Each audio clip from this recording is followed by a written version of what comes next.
છત્તીસગઢના બિલાસપુર જિલ્લામાં માલગાડી અને પેસેન્જર ટ્રેન વચ્ચે સર્જાયેલા ભીષણ અકસ્માતને પગલે ભારે શોકનો માહોલ છે।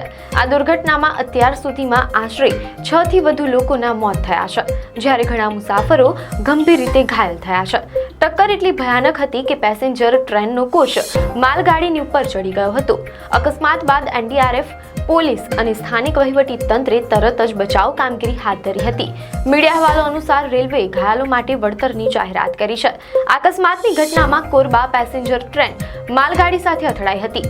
ટક્કર એટલી ભયાનક હતી કે એમઈએમયુ ટ્રેનનો પહેલો કોચ સંપૂર્ણપણે નુકસાન પામ્યો હતો અને અન્ય કોચ અવ્યવસ્થિત હતા।